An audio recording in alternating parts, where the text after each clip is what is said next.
Say that again? What do you think of the Cubs playing in their first World Series since 1945? You kind of want to see them win, but Chicago, as bad as the Cubs have been, and the fact that they haven't been in a World Series since 1945, the city itself, you guys know it's a great city, and they have some issues, but it's still a thriving city that has a lot going for it. Where Cleveland is, as a city, and the people who live in Cleveland, it's been a struggle for that city for a long time, and it's nice, I think, when a sports franchise can bring them some hope and promise. So I'd much rather see the city of Cleveland get a championship than Chicago. And mind you, Chicago is kind of it's like my second hometown. I got married there, and my in-laws are there. But in fairness, my in-laws, and they're all they're all White Sox fans. So there's that as well. And I think you can appreciate this. I think you and I, we both remember when the Cubs were in the National League East. Yes. And that's still very much part of my DNA. So I still kind of, as a sports fan, hate them. I agree. And yes. So it's hard for me to get rid of that. I can't just wash that out of my system. I'm not a person who roots for the National League team. I can't root. I still consider them the enemy. All right, fair enough. I can't root for them. Now, is there any truth to the rumor that the movie Inferno opens up the same weekends as the Cubs going to the World Series? Like the Cubs are going to go down in flames. Well, that's a good marketing ploy. I kind of hope that's true. But, I mean, the city, there's nobody in St. Louis rooting for the Cubs, I assume. Oh, no, there's lots of people. It's been an interesting story. There are lots of people rooting for the Cubs here. Oh, all right. Well, all right. Yeah, that's a whole other issue. All right. Well, I think Inferno, that kind of also describes the movie as well. This is Ron Howard and Tom Hanks' third Dan Brown movie, third movie with Robert Langdon, the symbologist. The first one being the Da Vinci Code, which is a terrific book, and I thought a decent movie. Critics didn't like it. Then Angels and Demons, also another very good book. Movie not as good as the first one, but I didn't think it was a dumpster fire.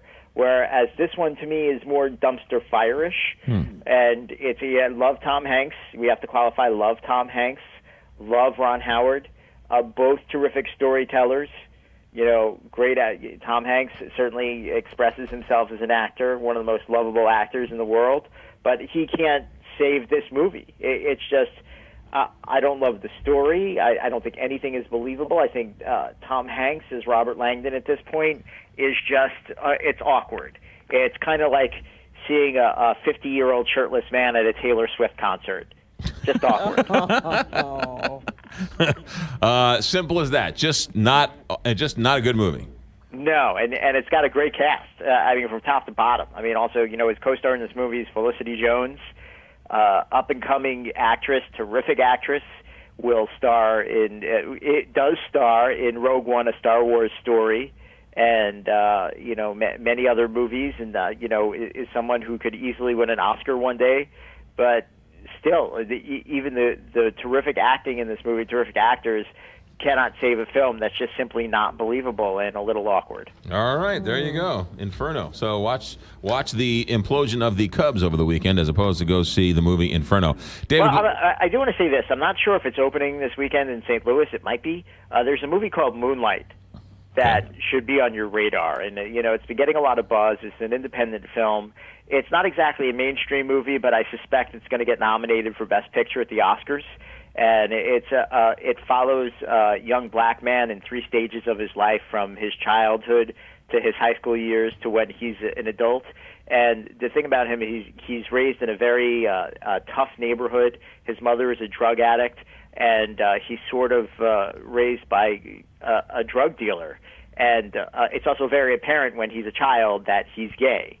And it's how he handles that and how other people treat him. But it's a beautiful movie. If you love filmmaking, if you are a film nerd, you are going to love this movie because it's gorgeous and it's almost perfect. It's 4.5 out of 5 stars. I think Last week it set a per-screen average. It was only open in a few theaters, and it made a lot of money. I actually saw this movie on Tuesday, and I didn't see it with the press. I paid to go see it on Tuesday, and the theater was packed. And in New York City, on a Tuesday night, for a movie theater to be packed like that says a lot. So keep that on your radar. Anybody in it?